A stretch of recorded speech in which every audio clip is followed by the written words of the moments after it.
J'ai voyagé beaucoup à travers le monde, puis souvent les aînés, ils restent dans nos familles. Ouais. Ils restent dans nos familles. Ouais.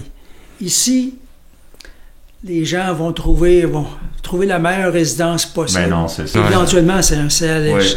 CHSLD, mais une belle résidence, on va les mettre là, puis s'il y a quelque chose, ils nous appelleront. C'est ça. On semble pas avoir le réflexe ou la même responsabilité que d'autres cultures de s'occuper de nos aînés.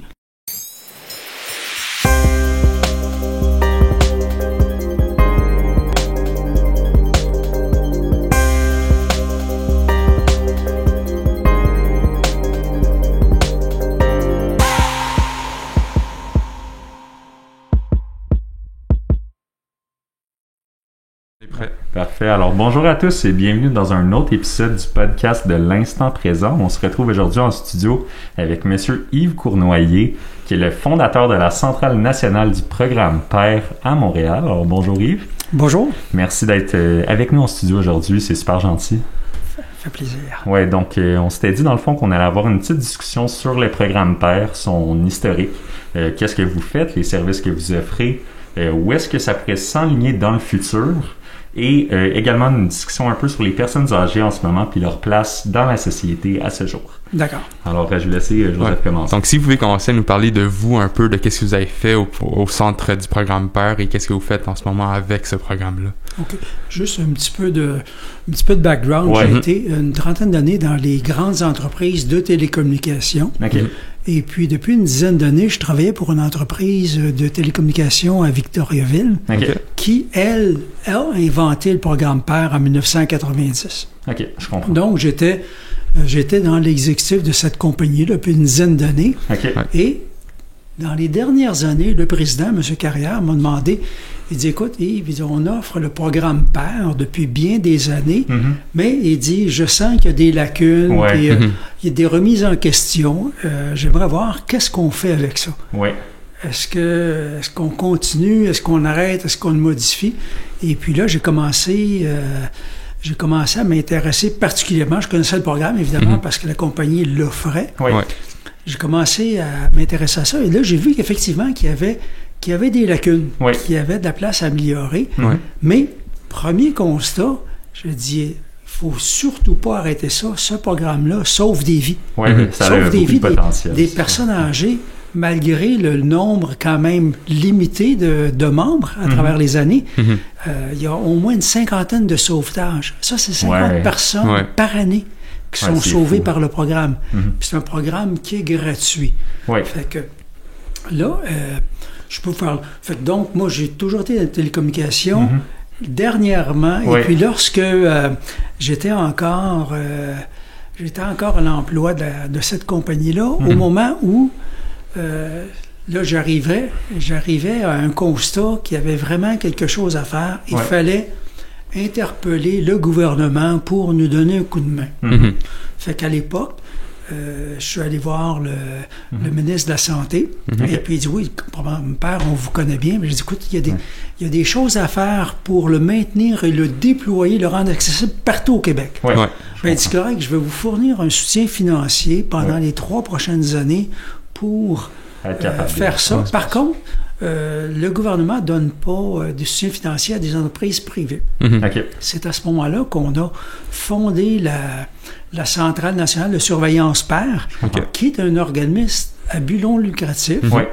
Et j'ai à ce moment-là démissionné de mon poste de la compagnie de télécommunications pour devenir le principal dirigeant de la centrale. OK. Donc là, j'étais à ce moment-là à but non lucratif. OK, Donc, je comprends. pas d'objectif financier.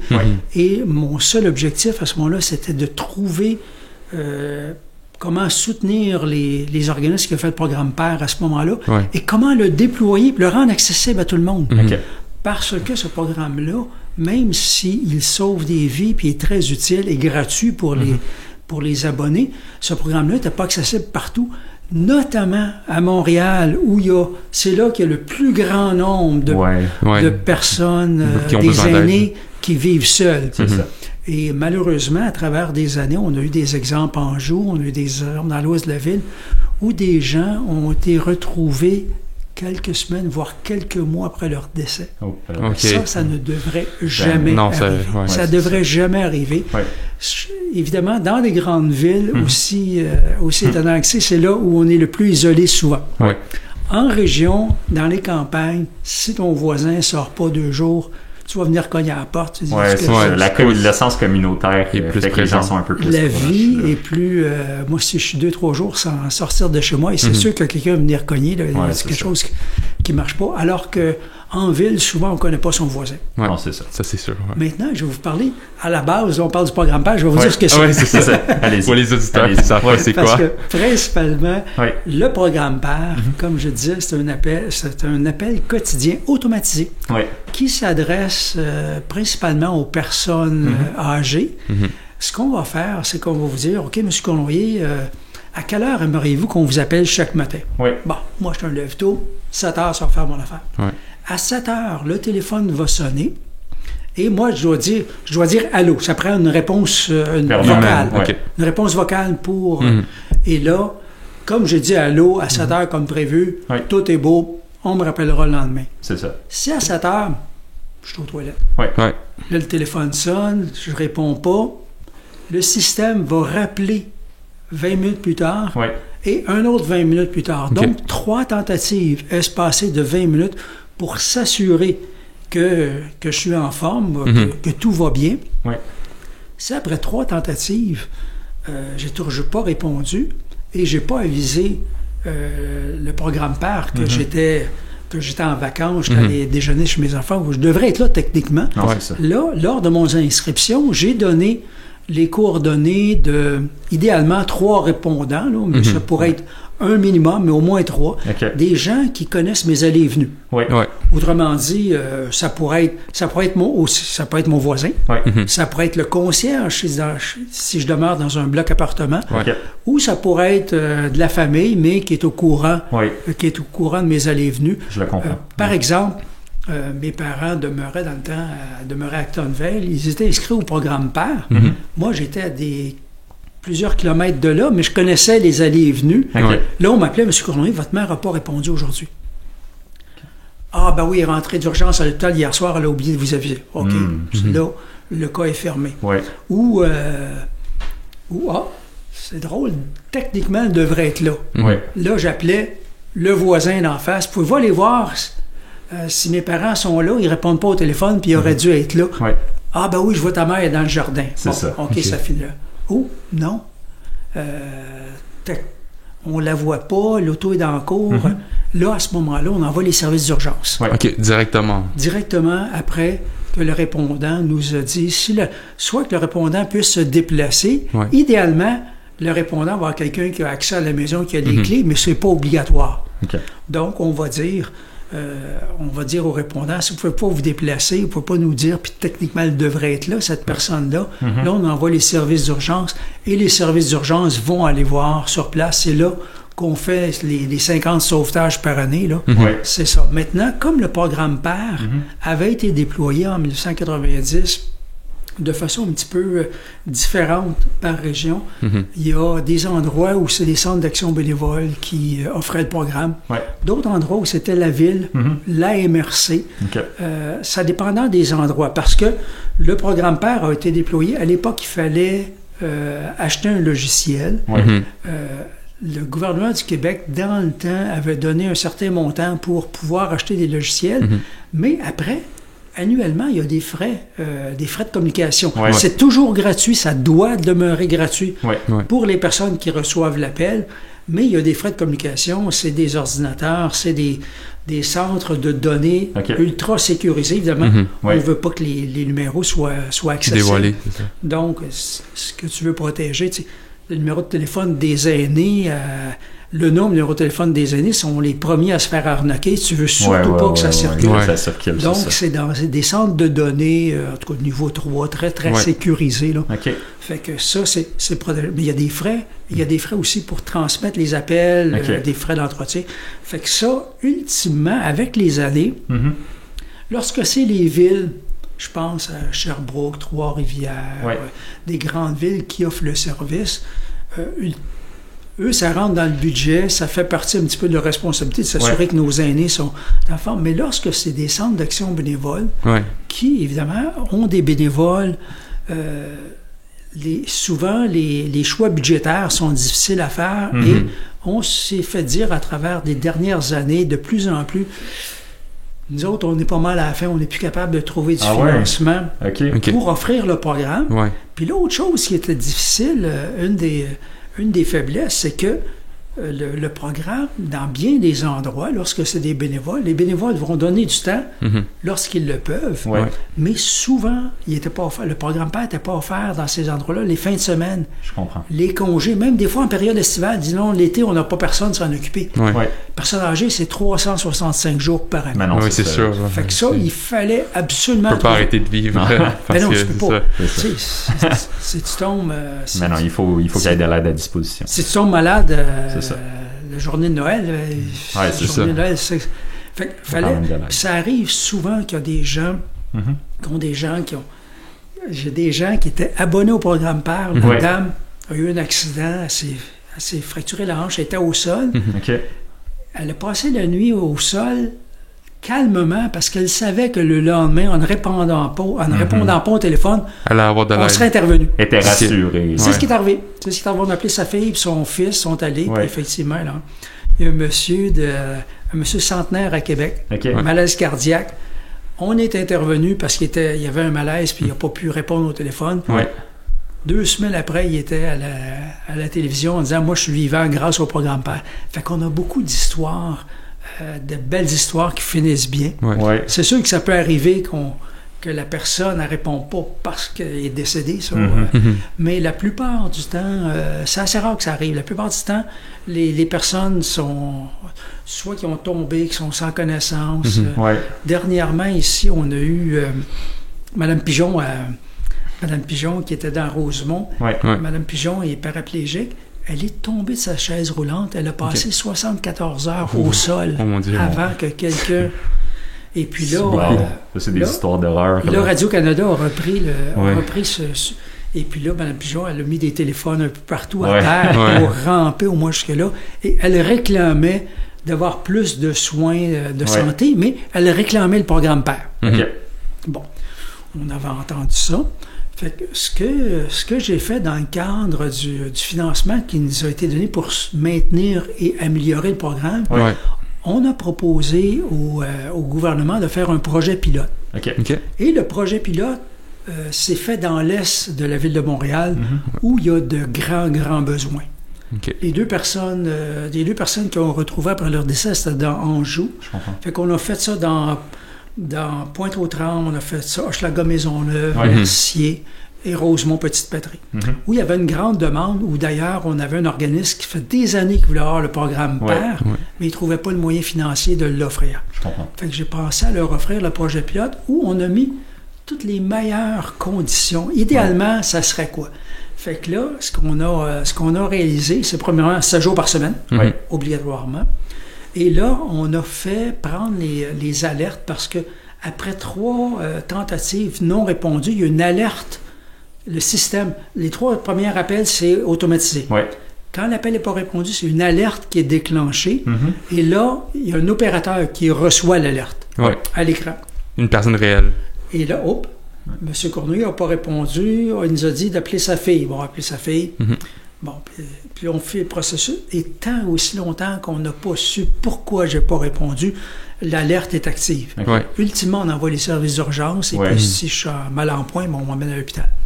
Fait qu'on a beaucoup. Mais le système, depuis 90 que ça existe, était très peu déployé.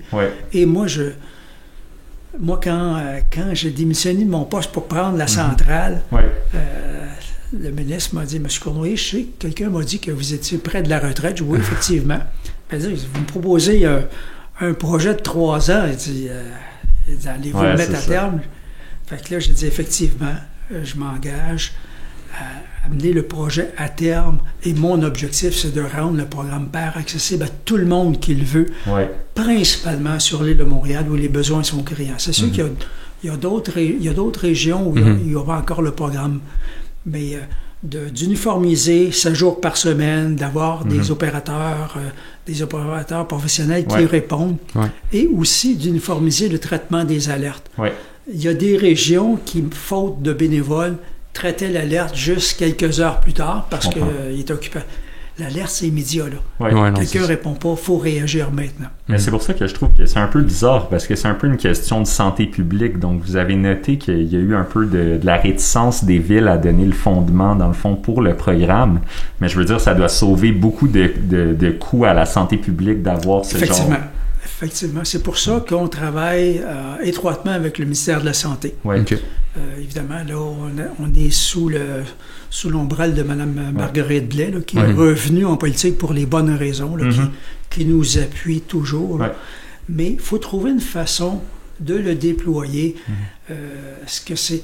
Il y a les municipalités amies des aidés, des aînés qu'on appelle MADA. Okay. Bon, est-ce qu'on devrait obliger tous les MADA à offrir le programme PER? Est-ce que, ultimement, ça ne serait pas le ministère de la Santé qui devrait payer les frais de communication et les frais d'opération de l'OBNL pour répondre aux alertes? On pourrait... En fait, ce qu'on souhaiterait, c'est de centraliser la prise d'alerte à un seul endroit et d'avoir des opérateurs satellites. Parce que ce qu'on a pensé... Quand l'alerte est déclenchée, ça arrive sur un écran et il faut réagir au téléphone. Fait qu'on peut facilement imaginer des personnes à mobilité réduite en région qui ne pourraient pas se déplacer pour aller travailler, mais pourraient très bien recevoir les alertes. Les alertes, la plupart du temps, c'est le matin. Présentement, on offre un appel par jour. Les gens disent, oui, à 8 heures, j'étais en forme, là, j'ai répondu à mon appel, mais si je m'en fâche, je m'assomme en fin de soirée. Là, la journée va être longue. J'ai dit, techniquement, il n'y a aucun problème à faire 2 appels par jour. Moi, je dis, on va commencer par en offrir un à la grandeur du Québec, à la grandeur de l'île de Montréal aussi. Là. Et après, si le besoin est là, financièrement, ça ne représente pas beaucoup de frais supplémentaires d'offrir un 2e appel, mais font-le d'abord. Et aujourd'hui, là, en situation de... On a les matchs, en situation de pandémie. Au début de la pandémie, les personnes âgées, on les appelait souvent. On appelait notre grand-mère souvent, ou nos parents régulièrement. Mais là, évidemment, la pandémie est installée, puis on ne sait pas quand ça va finir. Fait que là, la routine rembarque. On n'appelle pas nos parents systématiquement tous les jours. Fait que là, de les inscrire à ce programme-là, vraiment les personnes âgées qu'on a inscrites dans le cadre du projet pilote, nous disent, vous ne savez pas comment on est rassuré de savoir qu'on a un appel par jour parce qu'on sait que si on ne répond pas, quelqu'un va venir, à mon aide. Et puis c'est rassurant pour la famille. Donc ça l'aide avec la solitude, là, dans un certain sens aussi pour ces personnes-là. Ça donne un sens de réconfort. C'est plus la sécurité. Parce qu'il y a des organismes, je pense aux petits frères, qui, eux, vont appeler régulièrement. Là, ils ont un certain nombre de personnes. Ils vont les appeler régulièrement. Dans le cadre des initiatives de la pandémie, il y a eu des chaînes de téléphone. C'est correct. Mais d'avoir un appel programmé quotidiennement, c'est une chose. Comme il y a aussi, évidemment, il y a les systèmes, les gens, moi, je n'ai pas besoin. Moi, j'ai mon bracelet ou mon pendentif. D'accord. C'est bon. C'est bon, mais premièrement, c'est pas gratuit. Non, c'est pas gratuit. C'est quand même cher. Il y a des frais, et ne serait-ce qu'une vingtaine de dollars, je pense, par mois, par mois, c'est trop pour la plupart des gens. Les gens ont des choix à faire, là. Et puis le 25 dollars, ils vont le mettre sur l'épicerie ou sur le loyer avant de le mettre là. Puis le programme PER est entièrement gratuit. Est obligatoirement gratuit. Et ça va le demeurer. Le programme PER doit être offert. Il ne faut pas que les personnes aient à payer pour ça. Et ça, c'est les municipalités qui choisissent d'offrir ça à leurs citoyens? Ou pas. Non? OK. Ou pas. C'est offert. C'est disponible à toutes les municipalités, mais ça nous prend un champion. C'est-tu la MRC? Dans le cadre, par exemple, Drummondville, c'est la MRC qui offre le service. Bon. Sherbrooke, c'est la ville. Trois-Rivières, c'est la ville avec le service de police. D'autres endroits, c'est le Centre d'action bénévole. Québec, c'est l'Association des aidants naturels de la capitale nationale qui offre le service. Fait que c'est pas uniforme partout, mais il faut s'assurer que ça soit vraiment répandu et accessible à tout le monde. Ce service-là sauve des vies. Il n'y a aucune raison qu'il ne soit pas disponible facilement. Fait que là, le 3 ans de projet pilote Ouais. de recommandation vient à échéance cet automne. Mhm. Et là, on espère que le gouvernement, surtout dans un contexte de pandémie, Ouais. devrait mettre les efforts et les, Ouais, les ressources. et les ressources nécessaires pour que ça soit... Techniquement, il n'y a pas d'obstacle. Ouais. Et la solution, on a essayé plusieurs approches. La solution est trouvée, on est prêt à la recommander. Là. C'est vraiment un organisme à but non lucratif Ouais. qui recevrait les alertes. C'est quoi les inconvénients à essayer de rendre ça standardisé juste on va dire à Montréal, qu'il y ait tout le centre d'appel pour le faire à l'entièreté du Québec? C'est quoi les difficultés et les inconvénients à le faire comme ça? C'est vraiment financier. OK. C'est vraiment financier. Les frais de la centrale, évidemment, comme c'est but non lucratif, c'est juste couvrir les frais. Ouais, c'est Ouais, ça. ouais. Mais il y a des frais fixes aussi de l'entreprise qui offre le service. Il faut Ouais. quand même Avoir du support quand financier. même. Ouais. payer ça. Puis c'est là.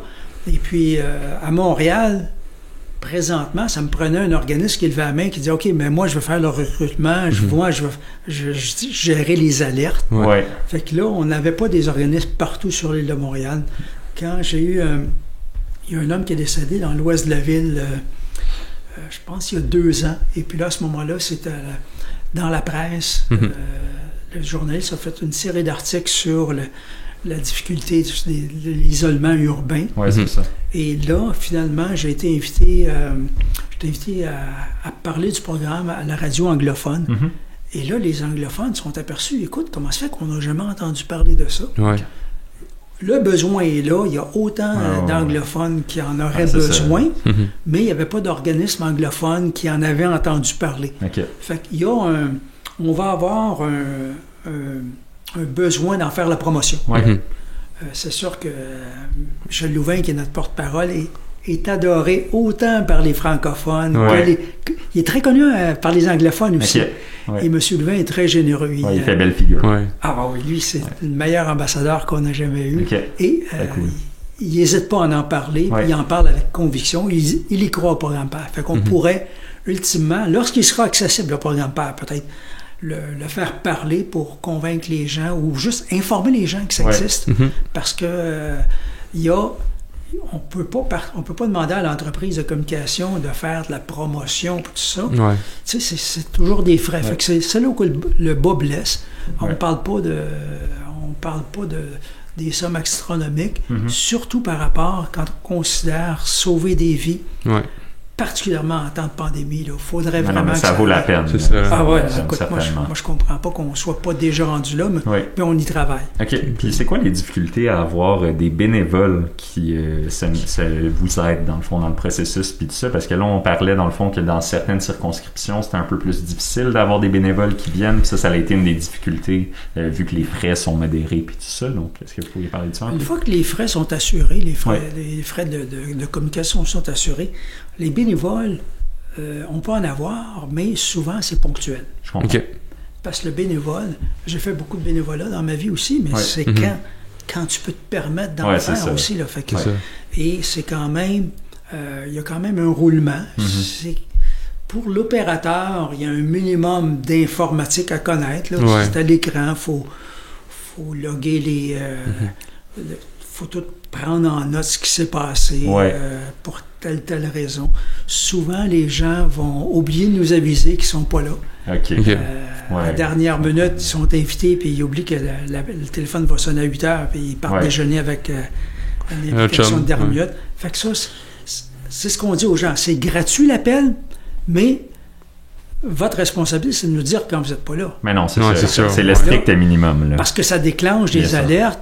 Oui. Mon opérateur va prendre 15, 20 minutes à traiter une alerte Ouais. pour inutilement, parce C'est ça. qu'au bout du compte, on s'aperçoit que vous étiez au restaurant. Ouais, mais c'est aussi ultimement un risque de santé pour les C'est personnes ça. âgées qui dépendent de Qui ces dépendent. bénévoles-là. Ouais. Donc, Oui, c'est ça. C'est arrivé à Trois-Rivières, la dame n'a pas répondu à son appel. ouais. Branle-bas de combat, la police cherche la dame dans les rues de Trois-Rivières, puis Mhm. elle devait être là. Personne ne savait les répondre. Et puis ils l'ont retrouvée en ligne pour acheter des billets pour un spectacle de Céline Dion. Ouais. Bon. Si ça avait été quelqu'un d'autre, peut-être qu'on n'aurait jamais entendu parler, mais là, c'est venu aux oreilles de Salut Bonjour. Fait que Gino Chouinard a invité le président à venir parler du programme PAIR. Fait que là, c'est de la bonne visibilité. À ce moment-là, le téléphone a sonné beaucoup. Fait qu'à tous les fois qu'on fait un sauvetage et que ça va, c'est médiatisé. On en a, j'ai peut-être une cinquantaine d'exemples d'histoires heureuses. Là. À ce moment-là, toutes les fois qu'on en parle, ben là, les gens disent « Hey, c'est quoi ça, le programme PAIR? » Et là, ils inscrivent leurs parents ou la personne elle-même va s'inscrire. Comment la personne s'inscrit exactement? Est-ce que ça passe par directement vos champions, comme vous dites, ou c'est... Là, présentement, dans le cadre du projet pilote, on a des partenaires.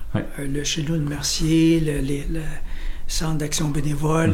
On a des partenaires qui font la préinscription après l'envoi à un opérateur qui va valider les informations, s'assurer à quelle heure la personne veut avoir l'appel. Mais de façon très, très simple, les gens peuvent aller sur le site web du programme PAIR, www.programmepair.ca, et là, vous regardez si votre municipalité est desservie. Toutes les gens qui offrent le programme PAIR, c'est déjà listé. Donc, vous pouvez savoir, parce que là, vous entrez en communication directement avec la personne, que ce soit la police Richelieu-Saint-Laurent qui s'en occupe. Et là, ils vont l'inscrire. Ou tout simplement, encore plus facile que ça, on a un numéro, je vais vous dire, c'est un numéro sans frais, 1-877-977-7247, qui fait PAIR. Et puis, vous pouvez, au téléphone, laisser un message, et puis là, on va vous rappeler pour, ultimement, même faire l'inscription. Fait que c'est très, très simple à s'inscrire. Il faut juste le faire connaître. Oui, c'est ça. Donc, c'est juste faire la visibilité, la promotion, puis tout ça de l'organisme. Mais là, on a parlé un peu plus tôt des histoires, des succès, de personnes qui se sont faites sauver, tout ça. Est-ce que vous penseriez pas que ce serait peut-être un peu intéressant de faire des capsules vidéo pour représenter ces personnes-là qui ont vécu du bon, peut-être pour faire la promotion? Parce que je veux dire, quand on entend une histoire de même, ben, c'est très motivant pour les personnes âgées à prendre le téléphone. Puis... Effectivement, plus on fait... Puis là, surtout maintenant avec les médias sociaux, puis la facilité maintenant de propager des messages, plus le programme PAIR est connu. Mais là, présentement, à cause des difficultés de trouver le financement, même juste pour payer les frais fixes, là, il y a des organismes qui disent « Monsieur Cournoyer, là, faites pas de publicité pour l'instant, je suis plus capable d'en prendre. » c'est ça. J'ai un organisme dans l'est de la province qui m'a dit « Monsieur Cournoyer, là, moi, je suis plus capable parce que même si c'est des bénévoles, si j'ai une personne qui veut s'inscrire, je dois quand même payer le kilométrage à mon bénévole pour aller là, puis j'ai plus de budget. J'ai plus de budget, je peux pas en prendre plus. » Fait que c'est plate, là, on est rendu là, mais c'est l'environnement, la dure réalité, c'est toujours au point de vue financier. Fait que, quand le programme va être rendu disponible partout, là, à ce moment-là, c'est sûr que toutes les façons de faire connaître le programme vont être les bienvenues, là. Mais moi, je souhaite qu'on ait une campagne nationale, là. À l'échelle. Ben oui, à grande échelle, il faut connaître ça. Et c'est pas les témoignages qui vont manquer. Des témoignages, c'est sûr. Des témoignages de gens des gens qui ont été sauvés ou qui en bénéficient. Et aussi, comment les gens nous disent, écoutez, si ce n'était pas du programme PAIR, ça ferait longtemps que je serais allé en résidence. Mais là, moi, ça m'aide à rester chez moi plus longtemps, là, parce que je suis rassuré, là. Écoute, il y a des histoires, là, que c'est crève-cœur. Moi, j'ai une dame dans l'est de Montréal qui m'a appelé, puis elle dit, Monsieur Cournoyer, le programme PAIR, là, comment ça fait, nous autres, dans l'est, on ne l'a pas. Il est disponible ailleurs, mais dans l'est, on ne l'a pas. Elle, vous savez, elle dit, moi, je suis en fauteuil roulant, en tout cas, elle m'explique un petit peu sa situation médicale. Elle dit, vous savez, elle dit, à la rigueur, elle dit, moi, j'ai pas de famille, j'ai pas d'amis. Elle dit, vous êtes le premier qui me parle depuis 3 semaines. Fait qu'elle dit, écoutez, elle dit, ça, c'est ma réalité. Mais elle dit, ce que je veux pas qu'il arrive, elle dit, moi, elle dit, un jour, je vais décéder. Mais elle dit, j'ai 4 chats, elle dit, je veux pas que mes chats meurent, là. Si moi, je pars, là, faut pas que ça arrive. Fait écoute, c'est triste quand ça arrive, des histoires comme ça, là. Puis, écoute, c'est moi qui ai parlé. Fait que, pour ça, quand pas uniquement grâce à elle, mais quand le projet pilote a démarré, elle était dans ce secteur-là, fait qu'elle a été inscrite. Comme Mme Pigeon, d'ailleurs, maintenant, est dans le projet pilote, la dame qui était tombée au sol. Mme Pigeon est une bonne ambassadrice pour le programme PER aussi, pour le faire connaître. Puis est-ce que vous pensez que sur le long terme, ça vaudrait la peine, s'il y aurait un peu plus de fondement là, dans le programme PER, de faire des appels, que le premier appel pendant la journée, ce soit fait par une vraie personne et non un appel automatique? Parce que là, vous veniez de souligner le fait que cette dame-là était très seule. Moi, j'ai beaucoup d'aînés dans ma famille qui me partagent le fait qu'eux aussi vivent beaucoup de solitude et tout ça. Moi, je prends ça à cœur, puis je trouve que ça pourrait peut-être aider beaucoup de personnes âgées qui vivent ces difficultés. Ça répond à un besoin. C'est ce que les petits frères font. C'est ce que les chaînes d'appel font. Mais nous, on parle d'un volume très élevé. C'est automatisé. Mais les appels d'amitié, là, ou les appels juste pour jaser, pour avoir... Ça, c'est nécessaire. Les organismes comme les petits frères là, sont nécessaires. Et dernièrement, il y en a beaucoup d'initiatives dans le cadre de la COVID qui a été mises sur pied. Ça devrait être là. Mais, tu sais, on parlait un petit peu de la condition des aînés. Je voyageais beaucoup à travers le monde, puis souvent, les aînés, ils restent dans nos familles. Ils restent dans nos familles. Ici, les gens vont trouver la meilleure résidence possible. Ben non, c'est ça. Éventuellement, c'est un CHSLD, mais une belle résidence, on va les mettre là, puis s'il y a quelque chose, ils nous appelleront. C'est ça. On semble pas avoir le réflexe ou la même responsabilité que d'autres cultures de s'occuper de nos aînés. Ben justement, on en parlait. Vas-y. Nous, on avait une conversation aussi, puis on se demandait si c'était quelque chose de relié à la culture ou si c'était plus quelque chose qu'on s'est entendu comme société qui était correct à Montréal ou au Québec. C'est en partie parce que, puis je parle pour moi, mais dans la culture québécoise en tant que telle, il y a ce petit problème-là des fois à déléguer aux organisations pour prendre soin des personnes âgées. Quand on voit, mettons, dans les sociétés asiatiques collectivistes, où est-ce qu'on reste un peu plus proche de nos aînés, on voit que la relation entre les générations est différente, puis c'est vu différemment. Absolument. L'aîné, que ce soit en Asie ou au Moyen-Orient, l'aîné a c'est drôle à dire, mais une plus grande valeur. Premièrement, ils ont toute l'expérience, ils ont des fois la sagesse aussi. Et puis, mais je pense qu'à travers les années, ça l'a changé.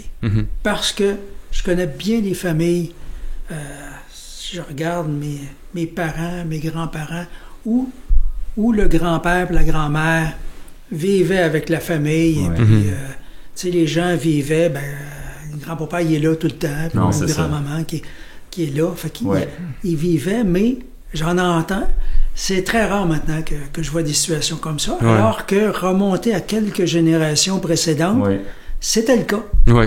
C'était le cas, je sais pas. Pourquoi ça a changé? En fait, j'allais demander, est-ce que vous trouvez que c'est différent pour les gens qui habitent en ville de ceux qui habitent en région en 2020? Parce que je veux dire, si en région, on est plus proche de notre famille puis de nos aînés, ça pourrait expliquer quelque chose. C'est différent en région, mais pas à cause des familles. OK. Ton grand-père vit en campagne. Tu vas l'appeler de temps en temps, tu vas aller le voir. Mais ceux qui s'occupent de ton grand-père, c'est les voisins. C'est ça. C'est les voisins. C'est la communauté autour. En région, la communauté est plus serrée. Les grandes villes sont très impersonnelles. Ton voisin, il ne sort pas de son appartement ou de son logement pendant une semaine. Tu n'iras pas cogner à la porte pour voir qu'est-ce qu'il fait. Souvent, tu ne connais pas son nom. Puis qu'est-ce qui explique ça, selon vous? Qu'en ville, c'est comme ça en ce moment. Puis ça, c'est vraiment une question globale pour parler. Est-ce que c'est culturel? Je pense que c'est plus, tu sais, peut-être une question de sécurité aussi. Les gens interviennent moins. Ils ont peur soit de déranger ou même, eux, d'être agressés. Tu regardes, écoute, l'exemple banal qu'on a vu, le type qui... le sans-abri qui est tombé sur le trottoir, les gens vont changer de trottoir, vont faire le tour. Détour. Un type en habit et en cravate sur le trottoir, les gens vont l'aider. Fait que les gens ont une crainte. Une crainte de déranger, une crainte aussi de... c'est qu'il y a un préjugé. Là. Il y a un préjugé pour leur propre sécurité. Puis c'est... tu sais, t'as tellement d'histoires, là. Les gens se font... tu après ça, t'es venu cogner chez nous, tu m'as dérangé, ou n'importe Exactement. quoi. Ouais, Fait que les gens veulent pas de trouble, là, fait que c'est très impersonnel. Ouais, c'est rendu Dans les grandes individualiste. là. Dans Ouais, les grandes c'est ça. villes. Puis surtout, il y a tellement de roulements. Oui, Les oui. gens changent de voisins assez régulièrement. Mhm. Et puis, on les connaît pas tous. On les connaît pas toujours. Nos voisins, Ouais, là, ouais. tu es dans une grande rue, tu as des triplex Exact, partout. ouais. Puis, qui reste au troisième étage du deuxième triplex à côté Ouais. de chez toi? On sait pas Peu de trop. chances que tu le C'est connaisses. ça. Puis, Fait ouais. que, Mais de ce que je comprends, là, parce que là, votre organisme à vous, c'est une question plus de sécurité. Oui. Mais là, plus tôt dans la discussion, vous aviez parlé du programme Petit Frère, que ça, c'était pour des appels avec des personnes. oui, ça, Parce que j'ai jamais entendu parler Ah de non, ça. ok. là, donc, OK. Non, les petits frères, ça fait très longtemps. OK.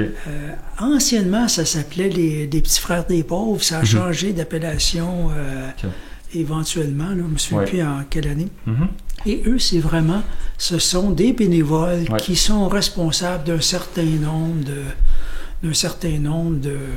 de personnes et vont l'appeler régulièrement et même la visiter, cette personne-là. Là, je ne sais Ok. pas dans le temps de COVID comment ça fonctionne, Ouais. mais c'est un organisme, c'est vraiment un contact humain. Fait que c'est une conversation. Là. Ça, c'est bon. Il y a beaucoup d'organismes bénévoles qui s'occupent des organismes communautaires, qui s'occupent des personnes. Je regarde un bel exemple. Mais là, c'est sûr qu'avec la COVID, c'est différent, mais le chez nous de Mercier, Ouais. c'est un centre communautaire où les personnes âgées se rencontrent et ont des activités. Fait que ça demeure. Mais ça demeure, mais de façon plus ponctuelle. Mhm. Alors que le programme PER, c'est vraiment programmé tous les jours. Ça, on ne peut pas l'échapper, là. Ouais. Ouais. Si vous êtes blessé, si vous êtes, là, avec la pandémie, si vous avez un malaise, vous n'êtes vraiment pas capable de répondre au téléphone, Ouais. là, on va vous envoyer des secours, là. Ouais. Ouais. Ça arrive. Fait que c'est très, très rassurant. Mhm. C'est très rassurant pour les personnes, là, surtout quand tu vis seul, là. Non, c'est Mais sûr. ben justement, s'il y a beaucoup de personnes âgées qui vivent seules, est-ce que vous pensez que ça serait une question d'ordre public de financer un peu la socialisation dans les groupes de personnes âgées? Parce que je sais que, on va dire, une personne, un aîné qui a de l'argent, qui peut aller en résidence privée, il va se trouver avec d'autres personnes, il va avoir du fun, il y a des activités qui se font, puis tout ça. Mais dans la santé publique, puis juste de l'ordre public en général, il n'y a pas beaucoup d'argent qui a été alloué à ces choses-là. Qu'est-ce que vous pensez de ça? Ben, dernièrement, ça a changé. Ok. Ça l'a changé? OK. Dernièrement, on a eu des annonces, justement, on parle des petits Ouais. frères. Ouais. On parle des petits frères, ils ont reçu un soutien financier supplémentaire dans le contexte actuel Mhm. pour assurer puis promouvoir, peut-être en faire plus même. Fait que oui, la santé, le ministère des aînés aussi fait des efforts supplémentaires, là, particulièrement dans le contexte. Fait que ça, mais ça, c'est des contacts humains. Fait que ce contact humain, Ouais. c'est important, il faut les continuer, les multiplier, Ouais. mais le contact quotidien de sécurité Ouais, aussi, Ouais, là, c'est ça. ça, c'est... écoute, moi, trouver une personne décédée là, après quelques semaines, Ouais, c'est. Non, c'est terrible. c'est arrivé c'est- quelques mois, là. exact. Ça, c'est quoi? Ouf. Oui, Faites dresser le exactement. cheveu sur la tête, là. Non, Non, mais non, ça n'a c'est- aucun sens, c'est- ça devrait pas Ça arriver. jamais arrivé Non, c'est ça. Écoute, dans une société moderne, C'est ça, avec d'aujourd'hui, là. avec toutes les possibilités technologiques, là, il n'y a aucune raison Non. que ça arrive, là. Ben, c'est juste sous la logique que si un appel sauve une vie, il n'y a pas de raison pour C'est que ça devrait Non. pas arriver. Non, Donc, faut vraiment, écoute, c'est pas... mais j'ai bon espoir, là, on fait une recommandation Ouais. prochainement cet automne, là. Allez-y. J'ai bon espoir que ça va avoir une bonne oreille, qu'on va aller de l'avant, là. Ouais. C'est sûr que tout le monde, particulièrement dans le cadre de la pandémie, pense au programme PER. Ceux qui en entendent parler, ils disent « Hey, comment ça fait qu'on n'a pas chez nous? Ouais. » Et là, vont voir, il y a des villes récemment là, qui lèvent la main, qui disent « Écoute, y a-tu moyen d'avoir le programme PER? » Comme Ouais. j'ai une ville dans l'est de la province qui j'étais allé faire une présentation à tout l'exécutif et Ok. même le corps policier. Ouais. Et puis eux, ils m'ont dit, écoutez, dis-moi d'intervenir sur une alerte d'une personne qui est possiblement en difficulté. Ouais. J'envoie mes policiers demain matin. Mhm. Ce que j'ai pas comme disponibilité, c'est d'avoir quelqu'un qui va filtrer l'appel, qui va Ouais, appeler les ouais. répondants et tout ça. Un premier Parce que répondant. là. Quand l'opérateur a l'alerte, Ben là, il dit, OK, qui on appelle? OK, la sœur de monsieur qu'on a envoyé, la sœur, le voisin, filtrer pour valider que c'est une vraie alerte, non pas une fausse alerte. Ça, ils n'ont pas... Le policier me dit, écoutez, il dit, monsieur Conway, si vous seriez capable, si vous étiez capable de filtrer l'appel puis m'envoyer les appels qui sont douteux, là, demain matin, on installe le programme. Mais là, présentement, j'ai 2 répartiteurs le matin, et puis s'il rentre un appel d'urgence, ça va passer avant. Là. Fait que, avec la centrale de surveillance qui semble lucratif, c'est ce qu'on aimerait offrir, là. On va les filtrer les appels. On va avoir besoin d'un partenaire local qui va être qui va être soit la municipalité ou les organismes qui vont nous aider à faire la promotion et puis de parler du programme et ultimement les référer pour qu'ils soient inscrits, qu'on offre le service alors qu'ils le veulent. Là. Mais ça va prendre des partenaires locaux. Les centres d'action bénévole, les municipalités, les villes vont continuer à être des partenaires de premier ordre. Tous les organismes communautaires qui s'occupent des aînés sont les plus crédibles. Eux autres, ils parlent aux aînés tous les jours. Fait que ils ont un lien moi, direct. Si j'arrive, je cogne à la porte, il y a une méfiance. Ultimement, ça va me coûter quelque chose ou il veut-tu me vendre quelque chose? Là, il me dit c'est gratuit, mais dans un an, je vais être obligé de payer. Alors que si c'est le centre d'action communautaire qui s'occupe d'eux, qui connaissent depuis des années, leur font confiance. C'est ça, c'est un organisme déjà établi qui même les intervenants, les ITMAV, les travailleurs de rue, les travailleurs de milieu, là, eux aussi, ce sont des bons ambassadeurs pour parler. Dans le cadre du projet pilote, les ITMAV sont des partenaires précieux pour nous. Là. Donc, ça veut dire que vous, votre but prochainement, c'est de rendre ça vraiment à l'étendue du Québec, là, les services. Est-ce qu'on voudrait rendre ça à l'étendue du Canada éventuellement également? C'est sûr qu'il y a d'autres provinces qui sont intéressées. On a même eu une application un petit peu différente, par contre, c'était pour les Premières Nations, qui ont des gens qui sont en région éloignée. Et ils veulent s'assurer qu'ils sont encore en vie. Là, quand tu es dans le bois, assez loin, dans une montagne, des avalanches, des inondations, des feux, il y a toutes sortes d'affaires. Ça arrive. Fait qu'il y a eu des demandes dans ce sens-là pour les Premières Nations. Et puis effectivement, il y a d'autres provinces qui sont intéressées à nous. Je sais qu'on a eu des demandes aussi au Nouveau-Brunswick. Et puis, ça, c'est sûr que ça pourrait être fait. Moi, je suis la centrale nationale du programme PASS, c'est pour le Québec. C'est ça. Fait que moi, je m'occupe du Québec, mais la compagnie, c'est la compagnie Summum de Victoriaville. Elle peut aller dans les autres provinces, pourrait même aller dans d'autres pays. Faire tu sais, quand tu as une bonne recette, tu veux la partager. Non, c'est ça, exactement. Oui, effectivement, ça va se faire connaître davantage et puis ça va probablement être repris ailleurs. Mais moi, mon objectif, c'est vraiment, écoute, moi, tant que le programme PAIR n'est pas accessible partout, là, on lâche pas. Il faut vraiment que ça arrive. Puis le programme, est-il offert en plusieurs langues ou c'est principalement en français? Actuellement, il est, à cause des organismes qui l'offrent, il est principalement en français. Le programme le programme est facilement... Tu sais, là, ils sont après, d'ailleurs, les brochures, on les a en français, comme on les a en anglais aussi. Là. Living at home with peace of mind. Techniquement, il n'y a aucun obstacle.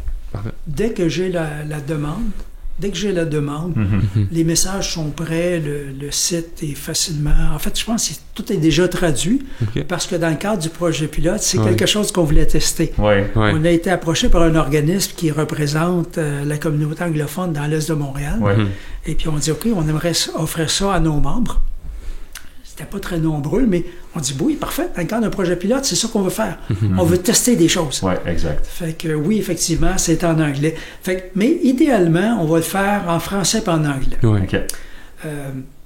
Parce qu'on pourrait ultimement avoir des messages dans d'autres langues, parce que techniquement, c'est comme enregistrer un message vocal. Tu peux l'envoyer dans la langue que tu veux.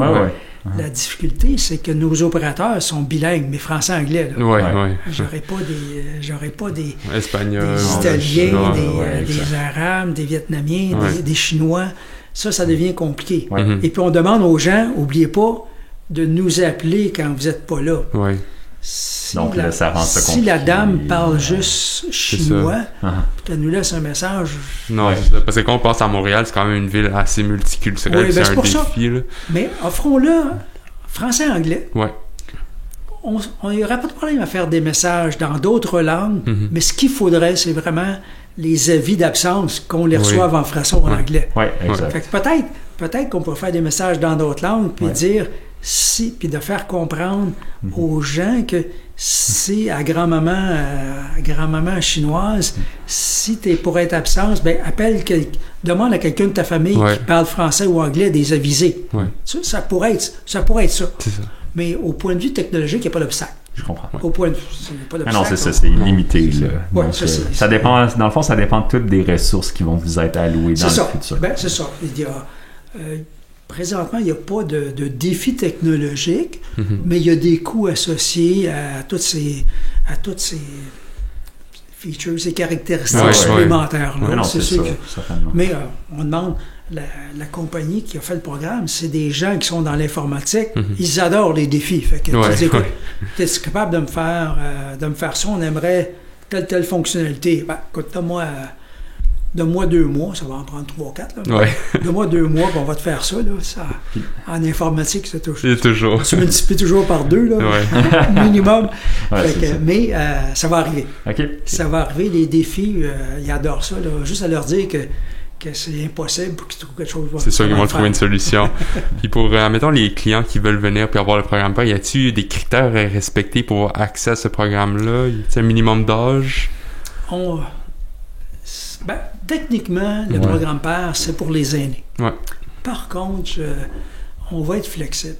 Il y a des organismes qui nous appellent. Écoute, la dame est à la maison, est handicapée, elle est à l'affaire. Écoutez, si vous pensez qu'elle en a besoin, embarquez-la. Ouais. Mais on peut pas... il y a des limitations, par exemple, au point de vue, des fois, de la maladie mentale. Si la personne fait de l'Alzheimer avancé, programme PAIR, ça marche pas. Ça marchera pas. Ça marchera pas. Premièrement, elle se souviendra pas quoi faire. Elle se souviendra pas d'appeler. Fait que ça dépend du stade, évidemment. Là. Mais il y a des limites. Il y a des limites à faire. Mais techniquement, on peut aller partout, mais c'est ça. Ça reste à voir cas par cas. Il faut que la personne comprenne le mécanisme. On dit, écoute, à tous les jours, il faut que je réponde oui, allô. La journée de votre anniversaire, Michel Louvain vous chante bon anniversaire. Wow. C'est vraiment... C'est super, là. Mais ça, il est mon meilleur vendeur. Les gens, juste pour entendre sa voix, même les organismes, des fois, ils disent, fais-moi jouer le message de M. Louvain, je veux l'entendre. C'est ça, ils veulent que ça soit leur fête plus souvent. C'est ça. Fait que ça, mais c'est ça, il y a beaucoup de belles histoires qui s'en viennent, là. Et puis, c'est gratuit. C'est gratuit. Pourquoi prendre le risque que grand-maman soit malade et qu'on ne le sache pas? Là? Mais au niveau d'un handicap physique pour une personne plus jeune, est-ce que ça serait possible de développer le programme vers ça? Quelqu'un qui serait autonome dans la vingtaine, paraplégique ou peu importe, mais qui pourrait parler, avoir accès à un certain système, je pense que ça pourrait peut-être également aider ces démographiques-là. Ça peut fonctionner. Là, il faut s'arrimer avec le ministère de la Santé. C'est ça. Donc, il faudra avoir un objectif. Oui, de toute façon, c'est sûr que le ministère de la Santé est étroitement lié. Écoute, on est dans leur cours. Là. On est directement dans leur mandat. Là. Tu sais, prolonger les aînés pour demeurer à domicile le plus longtemps, s'assurer de leur sécurité. On est direct dans leur mandat. Maintenant, on parle des aînés. Est-ce que... Le ministère des aînés de Marguerite Blais, c'est sur le ministère de la Santé. Fait que s'il y a des exceptions qui nous sont présentées, c'est sûr qu'on va dire oui. Là. Oui, je comprends. Il y a des situations comme ça où effectivement il peut... Ça pourrait devenir... oui, c'est sûr. Si une personne est en danger, puis ce programme-là peut lui sauver la vie, là, je pense pas qu'il y a d'hésitation. Là. OK. En fait, je voudrais peut-être passer, là, parce qu'on a parlé beaucoup de l'organisme, aller un peu plus dans la place des personnes âgées dans la société. Quels ont été les impacts importants de la COVID-19 sur vos opérations de tous les jours et sur vos services pour les personnes âgées en général? Évidemment, nous, comme la plupart des entreprises, on a mis tout le monde en télétravail. Okay. Ça, mais Mais de toute façon, c'est quasiment naturel parce que mes opératrices, c'est sûr que c'est une dynamique quand tu es dans le même bureau, là, Ouais. mais pour recevoir les alertes, les traiter, faire les inscriptions, complètement transparent. Fait que ça va. C'est sûr qu'on a, dans le cadre de la pandémie, il y a eu plus de demandes de renseignements. On a plus de demandes de renseignements. Il y en a certains, on dit malheureusement, votre municipalité ne l'offre pas. Ouais. On va prendre vos coordonnées et lorsque ça deviendra disponible, on vous le dira. Ouais. Ça identifie le besoin dans certaines régions qui ne l'avaient pas, mais l'impact, à part qu'on a eu... l'impact qu'il y a eu, c'est l'impact positif qu'il y a eu, c'est qu'on a eu beaucoup moins de fausses alertes. OK. Tu sais, les gens qui partaient à la dernière minute puis oubliaient de nous dire qu'ils n'étaient pas là. Là, tout le monde est à la maison. Tout le monde était confiné. Il n'y avait pas le choix. Tout le monde était confiné. Fait qu'on a eu très, très peu de fausses alertes parce que les gens étaient là pour répondre au téléphone. Fait que ça a été un impact positif. Mais écoute, dans ce contexte-là, c'est une assurance là, de sécurité. Là, on ne devrait pas se passer pour nos aînés. Là.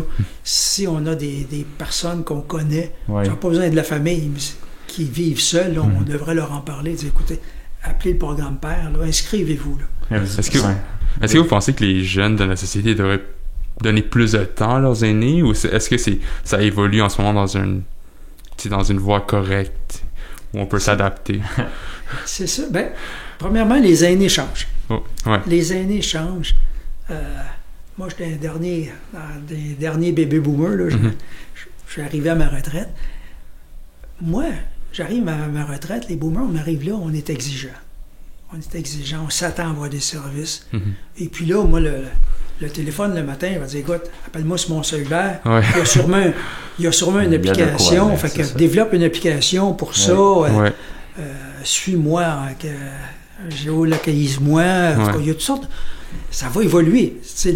La compagnie qui offre ça, eux autres, ils n'arrêtent pas d'inventer des choses. Fait que l'application va évoluer. Là, technologiquement, ça va. Présentement, les aînés qu'on a actuellement, c'est vraiment... Parce que les boomers, on n'a pas encore... Moi, je suis encore trop jeune pour avoir le programme.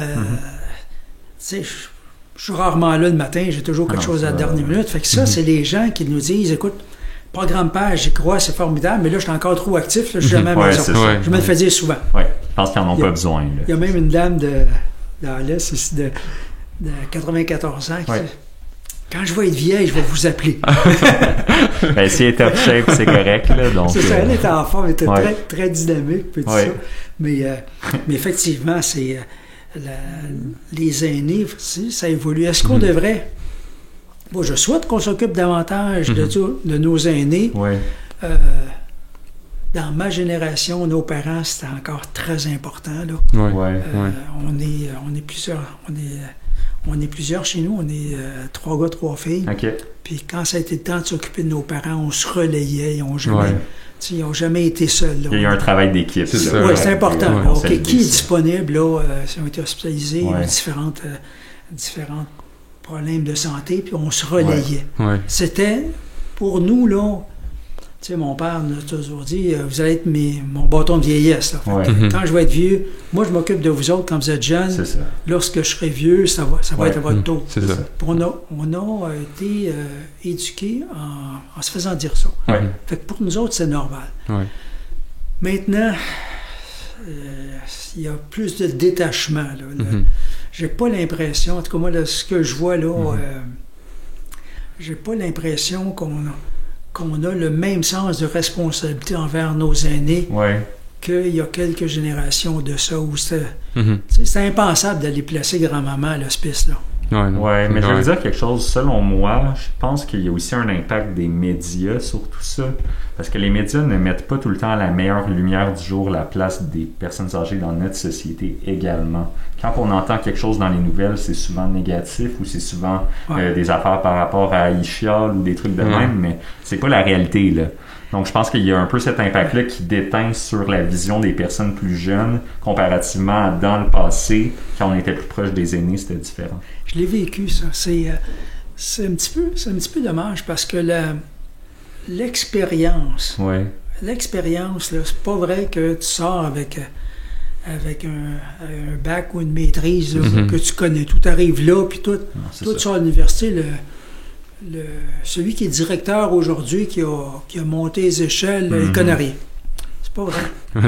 Non, mais je l'ai vécu. Ah ouais. Je l'ai vécu, là, les jeunes arrivaient de l'université, puis tassez-vous les vieux, on a juste hâte de prendre votre place, là. Ah ouais. Et évidemment, la richesse de ces expériences-là devrait davantage être exploitée. Ouais. Il y a tellement de connaissances et de vécus dont on pourrait bénéficier si on prenait juste le temps de les écouter. Oui, c'est ça. Ben, c'est la profondeur des expériences. C'est ça. Si on prenait le temps de les écouter, là, ça ferait réfléchir beaucoup. Ouais. Mais j'ai l'impression que c'est des vieux, là, ils savent plus de quoi ils parlent, ils sont dépassés. Mais pour être capable de redonner, là, puis je veux faire peut-être un parallèle avec ce qui avait été dit auparavant, on parlait de télécommunication, télétravail, en fait. Mais je pense que là, vous avez parlé pendant la période de COVID, ça a été un peu plus facile pour vous parce que les gens faisaient le télétravail, les gens restaient à la maison. Mais pour donner une place aux jeunes à redonner aux personnes âgées, faire le service de bénévolat par télétravail ou à la maison pour les gens qui reçoivent les appels, ça pourrait aider grandement votre cause, je pense. Absolument. Absolument. Les appels de personne à personne, ça va être utile. Mais là, c'est sûr que les aînés, les premiers aînés qui embarquaient le programme PER, c'est vraiment le téléphone. Le téléphone, tu sais, répondre au téléphone, tout le monde est capable. Mais là, de plus en plus, puis je prends l'exemple de ma mère qui était quand même... Mais là, elle connaissait Facebook, elle connaissait... Puis là, puis là, les messages, puis tout ça... Fait que là, tranquillement, si nos plus jeunes commencent à juste... Prenez le temps d'expliquer à votre grand-mère comment ça marche Facebook, comment ça marche juste les messageries. Et puis là, de temps en temps, c'est pas compliqué d'envoyer un texto. Non, c'est ça. Envoyez un texto à votre grand-mère. Grand-mère, comment ça va aujourd'hui? T'as-tu passé une belle semaine? Là?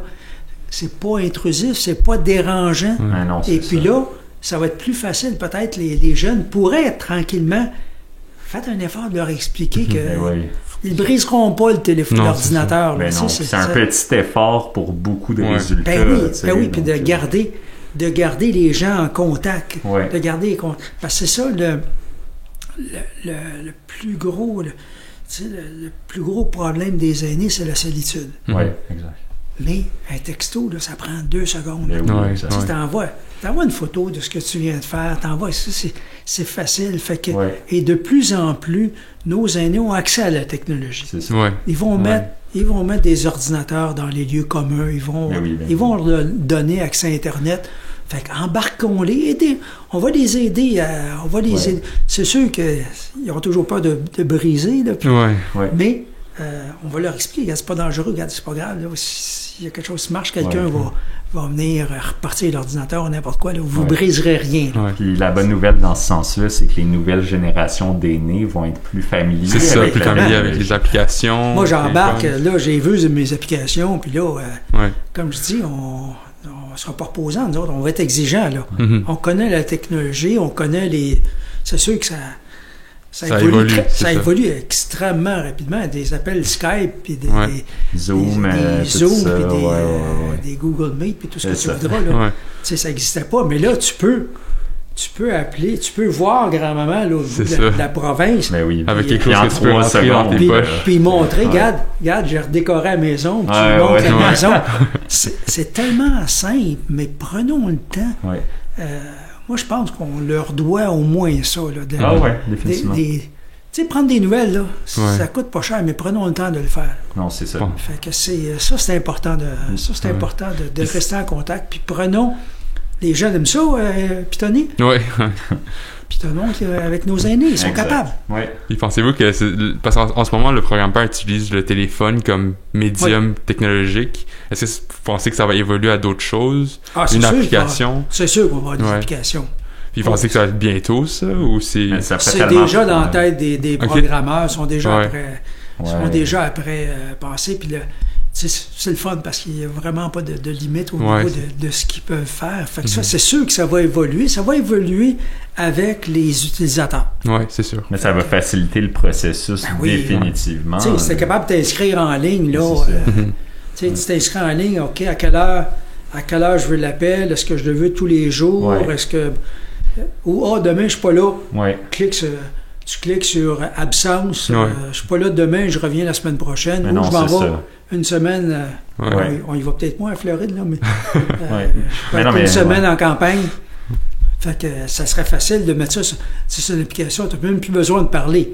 Fait que là, présentement, ce qui est le fun, c'est que c'est des messages vocaux. Donc, tu te déranges. Ça, je leur dis. Je dis, si à minuit le soir, vous apercevez que vous ne serez pas là le lendemain, appelez, c'est une messagerie. Vous ne réveillerez pas personne. Là. C'est ça.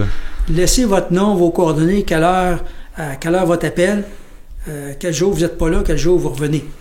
Fait que, appelez. Mais là, ça commence.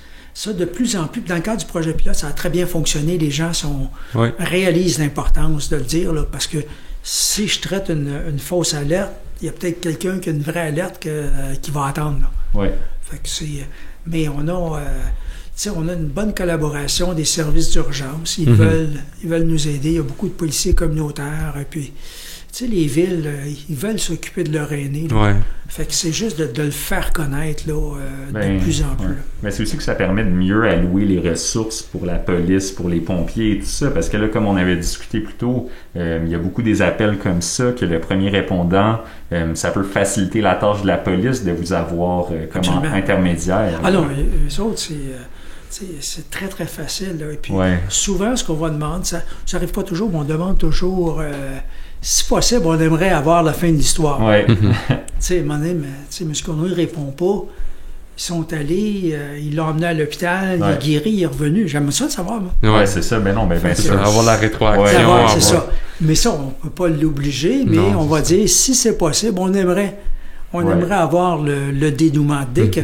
Dès qu'on a... Et quand on appelle ça un sauvetage, lorsqu'on a un sauvetage... On demande l'autorisation. Est-ce que vous nous autorisez à expliquer ce qui vous est arrivé puis comment le programme PER vous a aidé? Souvent, les personnes n'ont aucune objection. Ils vont dans les journaux, à radio, télévision pour parler de leur expérience. Fait que plus on a des sauveteurs, plus de gens nous disent « OK, parlez-en », là, ça motive les autres à embarquer aussi. OK. Sinon, moi, je voulais plus parler un peu de technologie. Comme tu parlais, dans le fond, le programme PER, il y a une compagnie à but lucratif qui aide la technologie dans votre programme, c'est ça? Oui, en fait, c'est une compagnie de télécommunications qui elle fournit les appels. Tu sais, quand tu as un avis d'ébullition, là, tu sais, tout le monde se fait appeler en même temps, il y a un bris d'aqueduc qui fait bouillir là. C'est ce qu'ils font. C'est un des programmes qu'ils ont beaucoup. Puis tous les appels automatisés, les appels de masse, que ce soit par SMS, par texto, puis tout ça, ils font déjà... eux, c'est la communication de masse. Fait que c'est eux qui ont voulu contribuer. Ils disaient, écoute, ça, c'est notre contribution sociale. Ils ont inventé, M. Carrière a inventé ce produit-là, il l'a répandu, mais c'est une compagnie privée. Fait qu'il faut qu'il couvre ses frais. C'est pour ça qu'il y a quand même des frais associés aux communications, puis aux serveurs, puis tout ça. Mais c'était... son objectif, c'était de répandre ça le plus possible. Fait que, mais à un moment donné... Il y a eu une limite à ça. Quand j'ai commencé à regarder ça, je disais, il faut que ça aille plus loin. C'est pour ça que là, je dis, il faut trouver un moyen d'aller plus loin que ça, de le rendre disponible et connu par tout le monde. C'est ça. Puis ça, c'est la raison pourquoi vous êtes parti. Est-ce que vous étiez parti de cette compagnie-là initialement? En fait, je travaillais pour des grandes compagnies de télécommunications. Là, j'ai été invité à travailler pour cette compagnie-là. Et j'ai quitté cette compagnie-là pour diriger la centrale à but non lucratif. Avant même de prendre ma retraite, là, j'ai dit, moi, je vais finir ma carrière avec ce programme-là. Y a-t-il des raisons spécifiques pourquoi vous avez fait ça? Parce que c'est quand même des défis, passer du privé à une OBNL, que ce soit financier ou plusieurs raisons. J'ai été chanceux dans la vie. Moi, j'ai toujours travaillé des bons emplois. Et puis ça, d'avoir un impact comme ça, où tu peux sauver des vies, là. Moi, c'est venu me chercher. Là. Quand j'ai regardé ça, là, je me suis dit, Puis j'ai tellement parlé à des gens, puis des témoignages, là, vraiment poignants, là, où c'était utile, là. Ouais, exact. Fait que je dis, écoute, moi, tant que... Moi, finir ma carrière sur une bonne note, là, ça va m'assurer. Puis là, prendre la retraite, tu prends jamais ta retraite. Non, tu fais des choix. Exact. Tu fais des choix. Fait que mais il faut que tu crois en ce que tu fais, il faut que tu aies du plaisir à le faire. Oui, mais on voit que vous êtes quelqu'un de très passionné par rapport à ça. Mais il faut, c'est ça, exactement. Il faut, puis... c'est pour une bonne cause. Ben, quand je donne souvent des conférences sur le programme, j'explique ce que c'est, puis tout ça, puis c'est sûr que je suis passionné. Si je croyais pas, j'irais pas vous seriez pas là, c'est ça. Je serais pas là. Je serais pas là, et puis les gens disent « Hey, vous avez vraiment l'air à croire en votre affaire. » Puis, ben oui. Mais c'est que c'est assez philanthropique, là. On redonne à la société directement, puis on travaille directement avec les aînés pour les accommoder. Puis écoute, si tes démarches, ton engagement sauve ne serait-ce qu'une vie, là, combien de fois on a une chance de sauver une vie? De sauver une vie, là, c'est pas rien. J'ai travaillé dans d'autres organismes, les grands frères, ça c'est un autre organisme. Bon, les grands frères, les sans-abri. J'ai travaillé j'ai été impliqué dans d'autres organismes communautaires, là, dernier recours pour les sans-abri. Mais là, je suis rendu, là.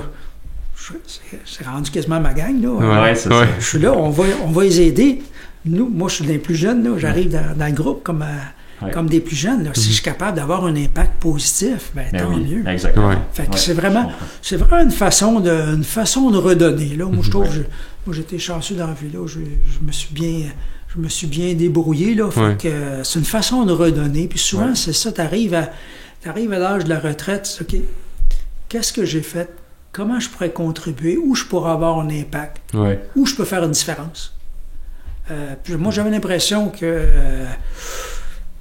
par mes idées, par mon application, je pourrais encore faire une différence. C'est ça qui me motive. Ben, je pense que c'est également le fait que vous veniez du background de télémarketing qui vous a donné un œil privilégié sur la situation. Parce qu'au début, je pense que vous étiez un peu à terme de consultant quand vous avez approché le problème. On vous a dit, bon, vous avez cette expérience-là. Qu'est-ce qu'on peut amener pour aider? C'est ça, regarde ça, là, qu'est-ce qu'on ferait avec ça? C'est ça. Fait que là, avec un petit peu de recul, là, j'ai souvent...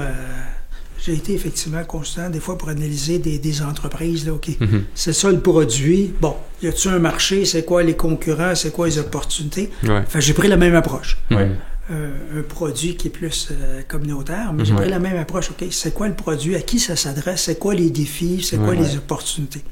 Et puis là, j'ai proposé des idées. Évidemment, on travaille avec le ministère de la Santé. Fait on présente des idées, là, et puis faut que ça soit acceptable. Faut que le plan soit structuré puis que ça fasse du sens. Faut que ça soit acceptable. C'est ça. Faut vraiment, écoute, tu fais pas n'importe quoi. Là. C'est comme à un moment donné, tu te dis, écoute, ça serait fun d'avoir... On pourrait aller trouver des partenaires financiers. Oui, mais pas n'importe qui, là. Tu peux pas... Non, mais il faut pas qu'il y ait de lobbyisme non plus. Non, mais regarde, la première affaire, tu penses aux pharmaceutiques, ils ont de l'argent, les pharmaceutiques. C'est loin d'être désintéressé, là. C'est qui? Tu sais, en marketing, on parle du marché gris, le grey market. C'est qui consomme le plus de médicaments? C'est les personnes âgées. Fait que ça, c'est délicat, là. Il peut avoir un conflit d'intérêt, là, dans un sens, là. Non, on va se garder une petite gêne, là. Peut-être pas eux autres, mais... Tu sais, aller voir des partenaires corporatifs naturels comme Hydro, Desjardins, les grosses boîtes, là, TELUS, Bell, les grosses boîtes qui pourraient peut-être contribuer à ça. Il y a des fondations aussi, il y a plusieurs fondations qui s'occupent du bien-être des aidés.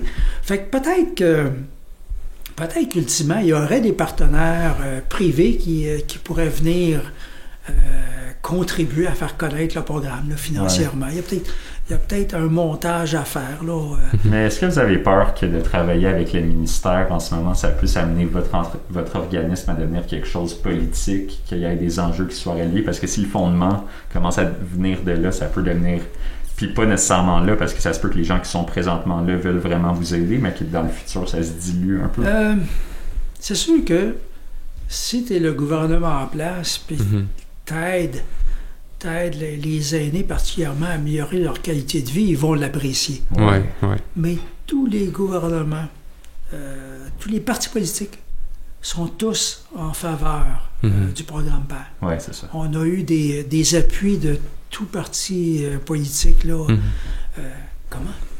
comment tu vas être contre là, d'améliorer la qualité de vie je pense de tes que aînés? ça revient un peu comme à la question des besoins essentiels. C'est un besoin essentiel dans un sens. De le faire arriver, là, puis de contribuer à ça. C'est sûr que, ben, y a-tu des gains politiques? Si tu fais quelque chose de bien, les gens vont l'apprécier. Fait que, en politique, tu veux plaire au monde. Tu veux plaire au monde. Puis, les aînés, c'est des électeurs aussi. Là. Fait que c'est sûr que plus les gens apprécient ce que tu fais, plus tu as de chances de revenir. Là. Je vais vous dire, je vous remercie de répondre à cette question-là parce que c'était un peu une tournure difficile quand je vous l'ai posée, mais c'était une bonne réponse. J'apprécie définitivement. Mais effectivement, là, c'est pas... aider nos aînés, qu'on soit de n'importe quel parti, dire non, qui s'arrange avec le trouble, on se tirerait dans le bien. On n'irait pas dans le bon sens. Non. Puis genre, pour les personnes qui veulent commencer des OBNL comme vous avez fait, ça serait quoi les défis, des choses que vous conseillez aux personnes qui veulent vraiment commencer une OBNL pour aider la société? Ben, la chose, au tout début, là, vous l'avez... Charles l'a mentionné, il faut croire en ce que tu fais. Il faut croire en ce que tu fais. Si tu n'es pas convaincu, tu ne seras pas convaincant. Fait qu'une fois que tu as vraiment identifié un besoin, tu as identifié un besoin et tu as une piste, pas forcément la solution, mais une piste de solution, et que tu es convaincu, tu vas être convaincant, tu vas être capable d'aller chercher... Du monde autour va te supporter. Ce qui est important dans un OBNL, c'est d'aller chercher de t'entourer de personnes ressources des acteurs différentes de toi, qui ont des expertises différentes. Ça peut être l'administration, ça peut être le côté légal, ça peut être le côté marketing, ça peut être le côté technologique. C'est important de s'entourer de personnes qui vont aider. Probablement, tu vas recruter des gens qui croient en ce que tu veux faire, et puis là, tu vas les convaincre, mais va chercher des gens qui te complètent. Et pas peur d'aller chercher du monde plus fort que toi. Là. Ben, tant mieux, ils sont plus forts que toi, ils vont te ramener des meilleures idées. Là. C'est ça. Il faut avoir de l'humilité. Non, c'est pas... Faut pas... dans un OBNL, il faut que tu prennes du recul. Là. Tu rends service aux autres, pas à toi. Là. De toute façon, dans mon cas, ma carrière est faite. Là. C'est comme... Mais en d'autres mots, c'est le fait que vous êtes resté proche de votre mission d'entreprise dès le départ, puis que c'est tout le temps resté axé vers ça qui attribue votre succès. Ben, c'est sûr que c'est proche. Tu sais, j'ai grandi dans la télécommunication. C'est sûr que c'est relié aux télécommunications et c'est relié au développement technologique futur aussi. Il y a des affaires de fun qui s'en viennent. Là. C'est sûr que moi, le temps que j'apprenne une technologie, ben là, il n'y a personne s'en sert. Là, ils sont rendus à la suivante. Mais tu sais, ça va évoluer. Là. Ça va évoluer. Fait qu'il y a des défis le fun, il y a des nouveautés qu'on va... implémenter. On va avoir des nouvelles façons de faire la même chose, d'obtenir le même résultat. Mais pour revenir à votre question, pour lancer un OBNL, là, c'est d'y croire, d'avoir une bonne idée, puis s'entourer de personnes qui vont vous épauler. Là. Après ça, le réseau de contacts, on va trouver le financement, on va trouver... du monde qui croit à la mission. Quelqu'un qui y croit. Là. Il y a toujours des gens bien intentionnés qui vont... C'est une question d'approche. Non, c'est ça. Une question d'approche. Il faut juste... je pense qu'on arrive proche de la fin de l'entrevue en ce moment. Ça a été une super belle discussion. Puis avant de se laisser, dans le fond, je vais vous poser peut-être une dernière question qui va être la conclusion à tout ce qu'on a eu comme discussion.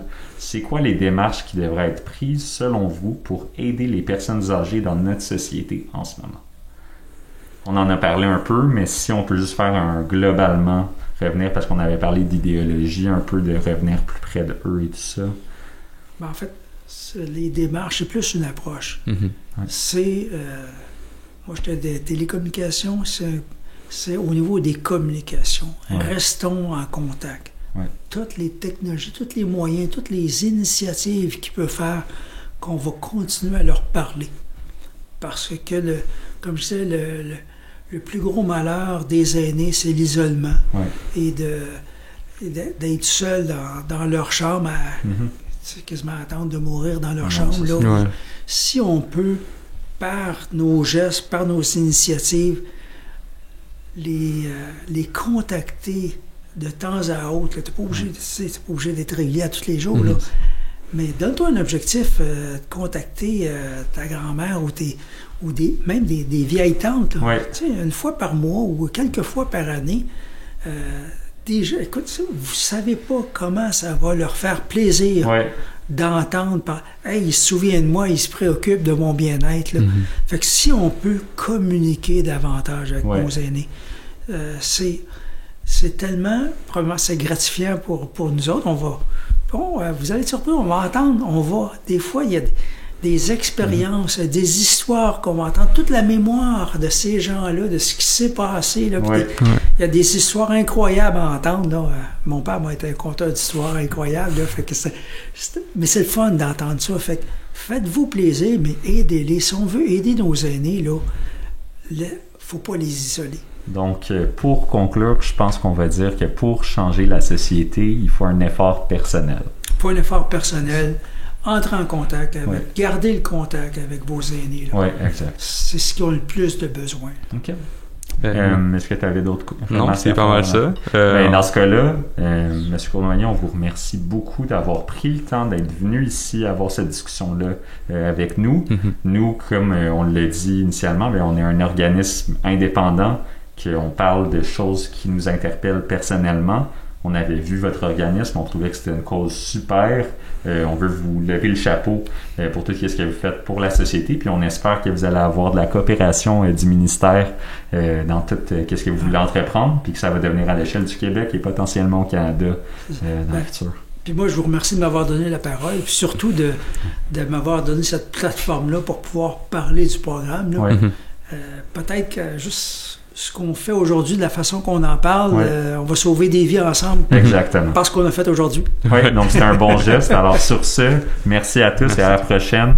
On vous invite à donner un commentaire en bas, donner un like, suivre notre page. Et partager à vos amis. Exactement. Alors merci beaucoup. À la prochaine. Bienvenue. Parfait.